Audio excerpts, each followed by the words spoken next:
Hello everyone, আসসালামু আলাইকুম। আজকে আমি তোমাদের জলপাইয়ের টক ঝাল মিষ্টি আচার করে দেখাবো। এই আচারটি খুব সহজভাবে কিভাবে করতে হয় সেটাই আমি তোমাদের করে দেখাবো, টিপস অ্যান্ড ট্রিক্স সহ। দেখতে পাচ্ছ যেটা চাপ দিলে কি সুন্দর ভিতরে রসটা ঢুকেছে, খুবই জুসিনেস হয়েছে। আমার মেয়ে একটু পরপর নিয়ে খাচ্ছে, ও বলছে আম্মু অনেক মজা হয়েছে। ও কিন্তু সচরাচর কোনো আচার খেতে চায় না। এই আচারটা বানিয়ে তোমরা চাইলে সারা বছর জুড়ে সংরক্ষণ করে রাখতে পারো, নর্মাল ফ্রিজে রেখে। এখন আমি কিছু জলপাই নিয়েছি, এগুলো আমি কেচে নিয়েছি। তোমরা চাইলে দাও অথবা ছুরির সাহায্যে এটা কেচে নিতে পারো। আর এখানেও কিছু লবণ দিয়ে আমি এটাকে ম্যাগনেট করে রেখে দিব 1 ঘন্টার জন্য। ম্যাগনেট করে রাখলে তোমার যে টকটা থাকে এটার ভিতরে সেটা বেরিয়ে আসবে, সেজন্য চেষ্টা করবে ম্যাগনেট করে রাখার জন্য। আমি এটা 1 ঘন্টার মতো রেস্টে রেখেছিলাম। এখন আমি অন্য একটা বাটিতে ট্রান্সফার করে নিচ্ছি। এটাকে ধুয়ে ভালো করে পরিষ্কার করে। এখন আমার জলপাইগুলো প্রসেসিং করা হয়ে গিয়েছে। এখন আমি প্যানে স্বাদ মতো চিনি দিয়ে দিচ্ছি। তোমরা চাইলে তোমাদের পছন্দ মতো দিতে পারো। এটা দিয়ে আমি ভালোভাবে ক্যারামেল তৈরি করে নিব। জাস্ট চিনিটা গলে যাওয়া পর্যন্ত। এরকম বেশি লালচে বর্ণের করলে আবার তিতা হয়ে যাবে, সেই জন্য চেষ্টা করবে জাস্ট চিনিটা গলে গেলেই হবে। বেশি করলে আবার এমনিতেই আচারটা জাল করতে করতে এটা ক্যারামেলের মতোই হয়ে যাবে।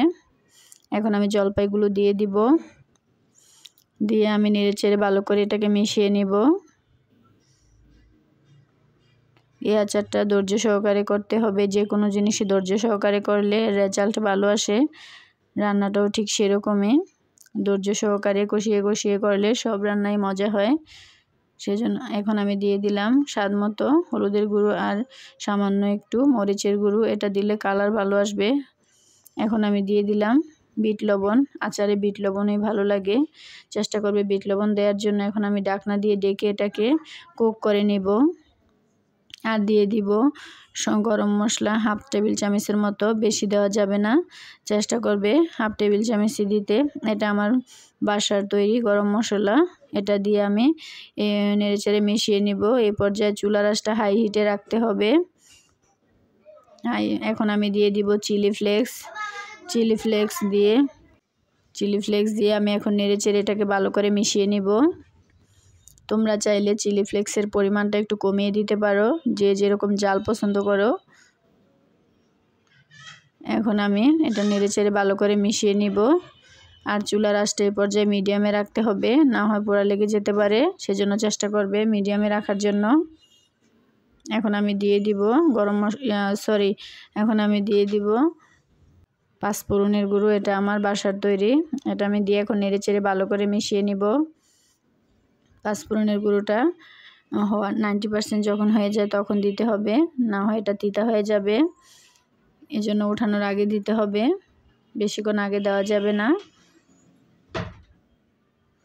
এখন নেড়েচেড়ে ভালো করে আমি মিশিয়ে নিব। নিয়ে এটা চুলার আঁচটা এই পর্যায়ে মিডিয়াম থেকে একটু কম রাখতে হবে। আর আমি 1 ফুট দিয়ে দিলাম। এখানে আমি পিঙ্ক কালার দিয়েছি, রেড মিনের কালারটা দিয়েছি, তোমরা চাইলে স্কিপ করতে পারো,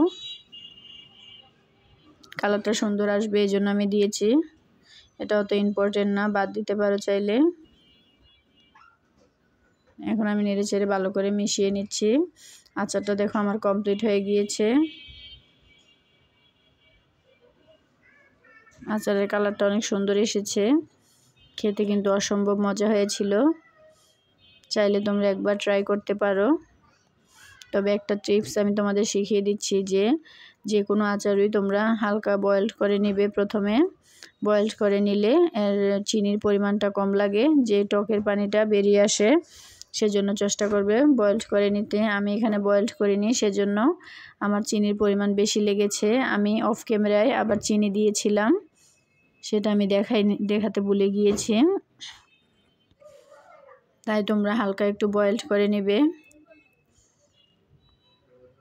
এভাবে আচার একবার বানালে সারা বছর মজা করে খেতে পারবে। আমার রেসিপিটা ফলো করে তোমরা যদি বাসায় ট্রাই করো তাহলে অবশ্যই এর টেস্টও ভালো আসবে। কালারটা কিন্তু অসম্ভব সুন্দর এসেছিল, খেতে অনেক মজা হয়েছে। আমার ভিডিওটা এতক্ষণ দেখার জন্য তোমাদের অসংখ্য ধন্যবাদ। আমার চ্যানেলটাকে সাবস্ক্রাইব করে রাখবে, পাশে থাকা বেল আইকনটি অন করে রাখবে। নতুন কোনো ভিডিও দিলে সাথে সাথে তোমাদের এখানে নোটিফিকেশন চলে যাবে। সবাইকে অসংখ্য ধন্যবাদ জানিয়ে বিদায় নিলাম। আসসালামু আলাইকুম।